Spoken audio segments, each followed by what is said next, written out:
Welcome back to the channel, guys. A little bit of an update on the shoebox Ford.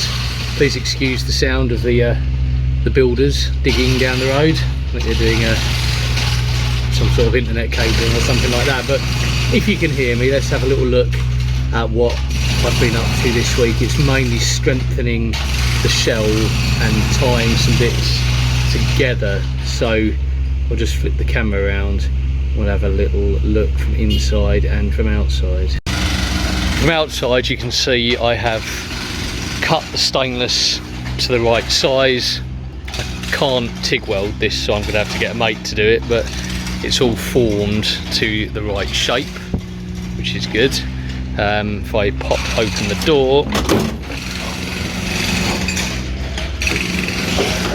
you can see what I've also started doing is cutting down and making the window garnish fit. Now the window garnish does fit, it just needs notching around there, because although I've used the original screw holes, this is now in a different position relative to this than what it was before. So I'm going to need to do a little bit of fiddling there, but it looks pretty decent. Still got to do that bottom corner, still got to do that top corner. It's just kind of temporarily held in place for the minute. And what I've done here is I've cut out, you might remember from a previous video, this followed the old door shape like that, so I've cut that out and I've remade a new piece to go in there. I've just tidied up some of the welds and you'll see what this is all about from inside. I've done in the back here, and it's only kind of tacked into place.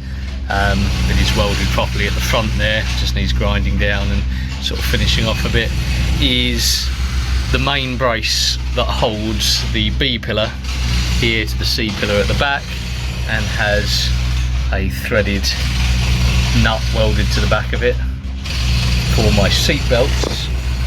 So that will just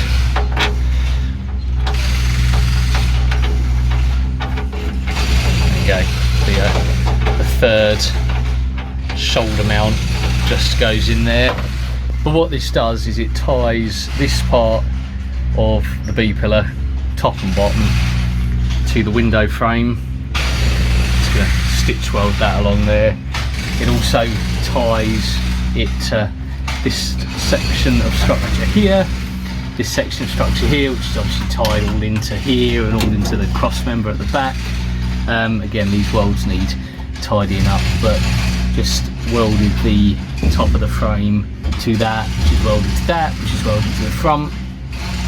Need to do something about joining it together there and rejoining this structure between here.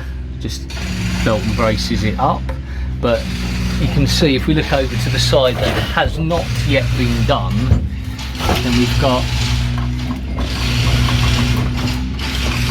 a lot of flex here, well, even with the door shut. Looking around over here, there is absolutely no movement whatsoever here.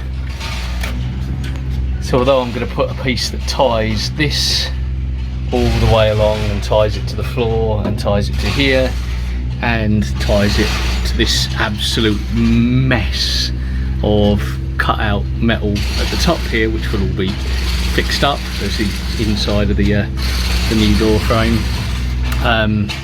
It is like structurally pretty damn sound. This is how I did it. So we've got angle iron, which is stitch welded here to this bit of 3mm plate, and it's this bit of 3mm plate that is then welded to the window frame. See, we've just got the nut welded to the back of that, ready for this side